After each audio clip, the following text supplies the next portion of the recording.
So with all that said, I really want to go and talk about. I was lucky enough to get some, I think, good listener questions here, and let me pull some of these up. The first one was, should the Packers be running more of a power game? I think the observation was, let me just check this here, guys. I think the observation was, listen, people seem to figure out the outside zone game. I'm of the opinion that if you're a good offensive line, if you have the right personnel in place, you can run anything. It's just what you want to spend your time on. The good thing about a power game, and it is, I'll say this, it's a little bit surprising, given the fact that Mercedes Lewis is a guy that can block a defensive end one-on-one, that you didn't use more of this, because now you get a double team at the point of attack. No matter what defense they run, if that single block you feel pretty good about with Mercedes Lewis on a defensive end or outside linebacker. So it really comes down to, do you have somebody that is really good at pulling? And then do you have backs that can kind of read that? Like Amon, I was a pretty good puller. Amon is extremely proficient at reading how that plays out. We did it, man. We just did it. You rep it, and all of a sudden becomes someone unstoppable. I think it's one of the best ways to inflict your will on somebody on another team. I think the outside zone is very effective. It was more effective when you could cut backside the old Alex Gibbs stuff. But I think outside zone is very effective, and I think all the inserts and everything that we can do now is effective. I think that the better that we coach it, the more technical the players are, you're going to see a lot more home runs. The problem is we play a lot of two shell. We play a lot of deep zone stuff and allow the run now. So it really becomes more of a question of how big a hole can you make so you can get more momentum going under that inevitable second level player. What does that look like?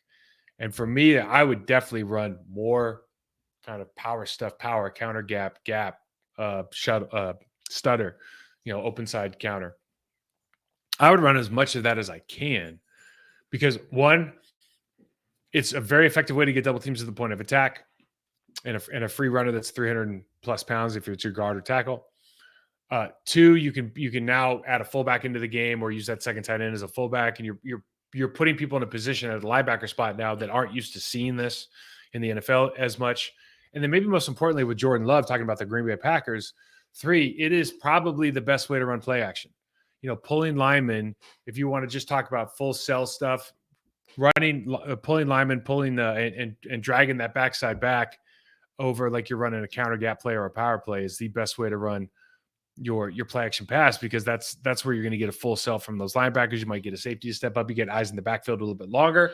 So from a timing and kind of quarterback friendly scheme, yeah, you'd like to see a lot more of that. Certainly outside zone's good for that as well. I just think anytime you pull a lineman, in my studies, the more you pull a lineman, the more you're going to get linebackers to buy in. You're going to get that space, that gap between your level 2 and your level 3 guys. So there were a ton of questions on Josh Myers. I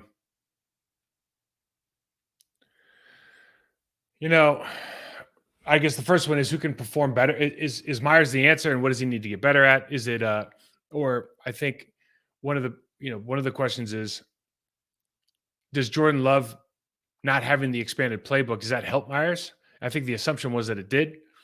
I personally am not sure how much onus is put on the center in this new offense with Jordan Love to identify defenses and make calls.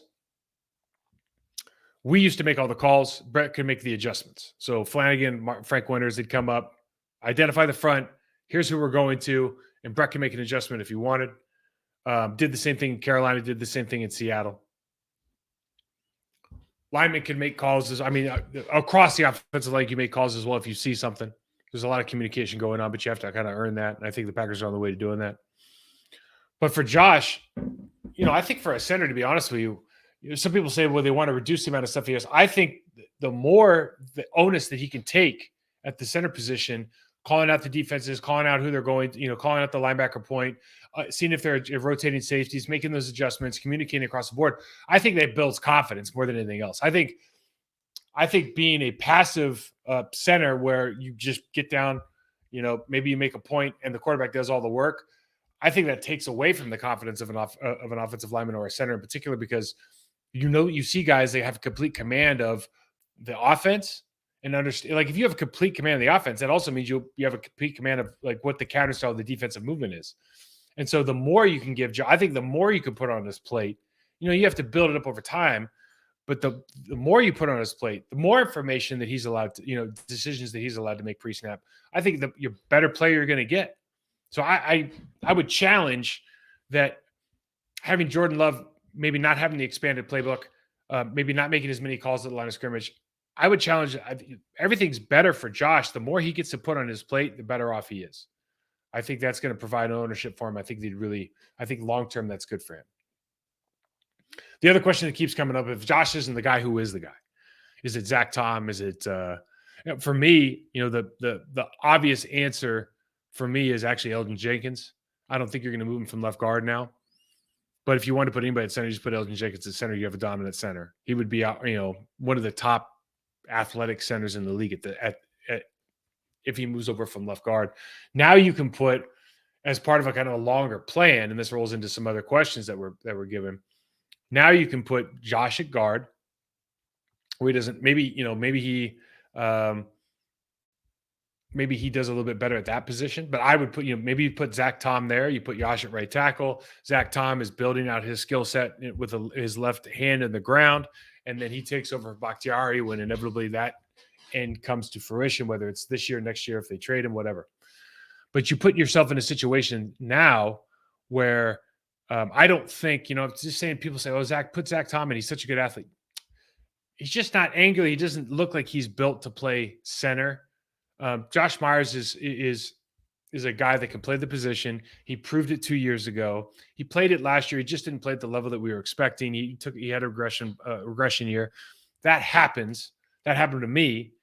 You double down. You get your stuff together. Hopefully he comes back and has a great year. If there's a situation where you got to make an adjustment and you find out that, Josh or Zach is playing, if Josh is playing right tackle, the answer is easy.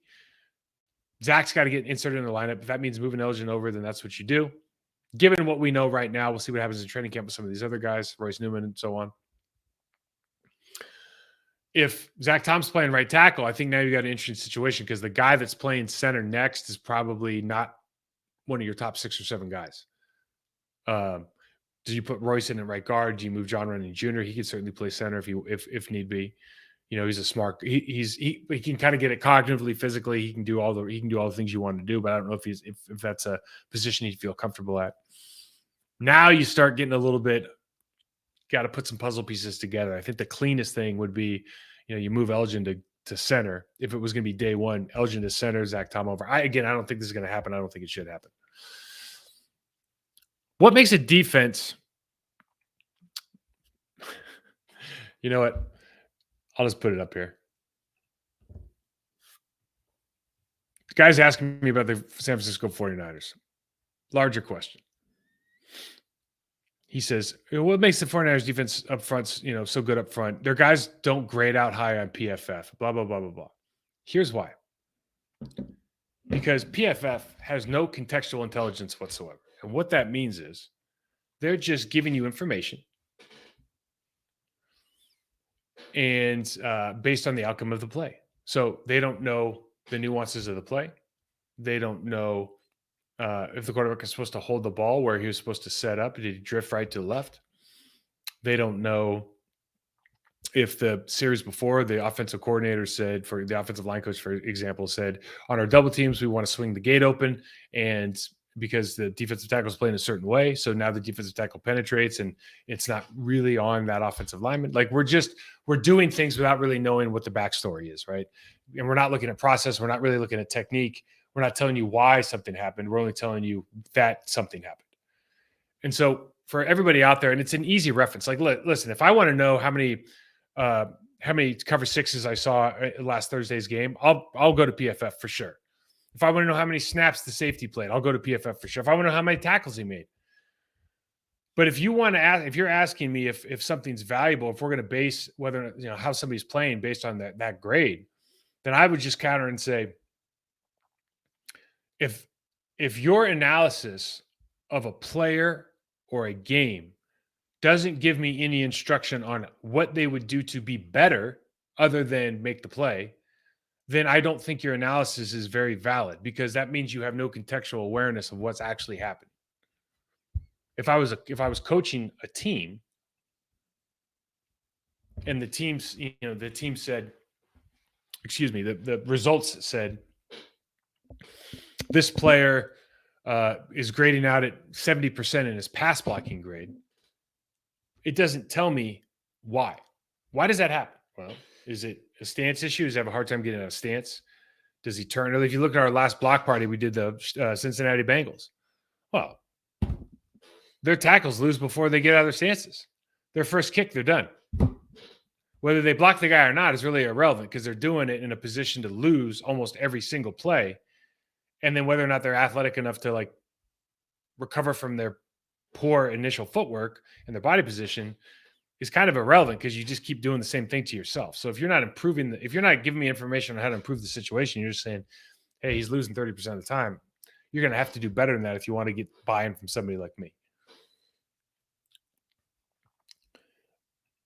Bakhtiari we've talked about it. He's one of the top, I'd say probably when he's healthy, top 3 tackles in the National Football League right now, left tackles. He's an amazing player. He's the best player on the field for the Green Bay Packers when he is healthy. But there's a lot of talk, like Aaron Rodgers left. They're in this weird situation. They don't really know how good they're going to be this year. He's going to be a high cap guy next year. They're going to probably have to do something. I mean, listen, left tackles are going to make $25 million. Really, really good ones make $25 million ish over the course of the next couple seasons. If he could stay healthy, given his age. I mean, Trent Williams signed a monster deal when he was 33. I think Bakhtiari is 32. So given that, if he's healthy, he's probably going to be asking $20-some million a year, and you have to make that work. It's worth it for Jordan Love, because you've got, you're not going to buy anybody better than he is, and you don't have anybody on his team that's anywhere near as good as Dave Bakhtiari is.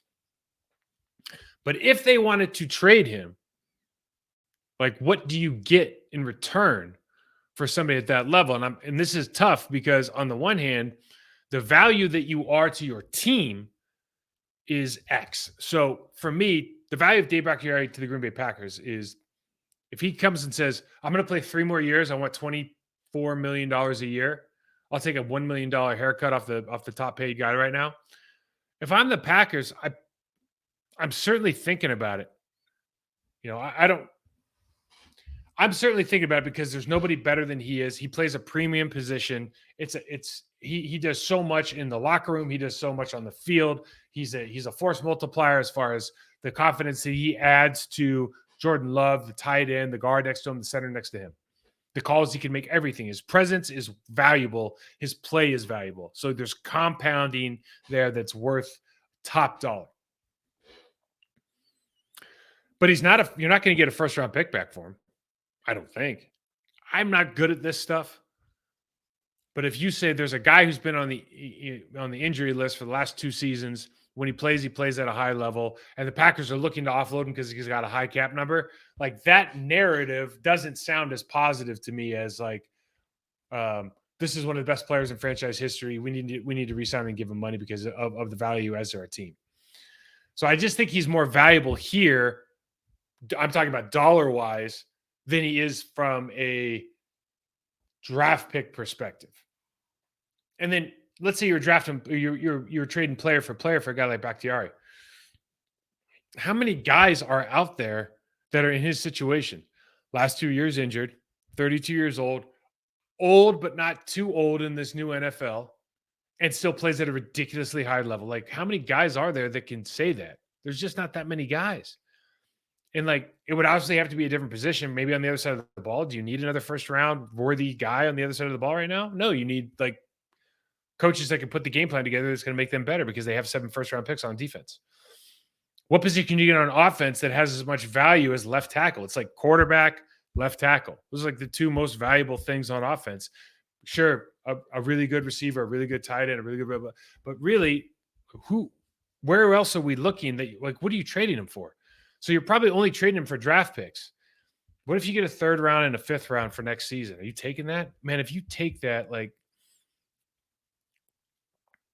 I don't know what would make me happy. It would have to be a first round draft pick and a third maybe the year after. I mean, to me, he's that good. There's that much value there.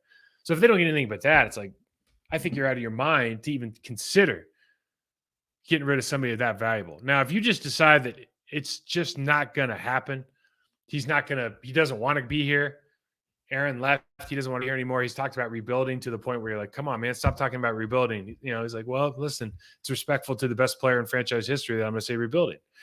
Your next best guy is Elgin Jenkins, and he's better at what he does at guard than he's going to be at tackle. Like, we've already kind of seen that happen. He's not going to be a Bakhtiari level player at tackle. He might not be a guard either, but he's made a couple Pro Bowls now. At guard, I don't know that I would say he's one of the best left guards in the game right now, but he's certainly getting some recognition for being so. So at worst, you've got a Pro Bowl caliber player at guard. I don't know if he's going to say the same thing at tackle. I don't know if I move him for that reason. And then the last one we have,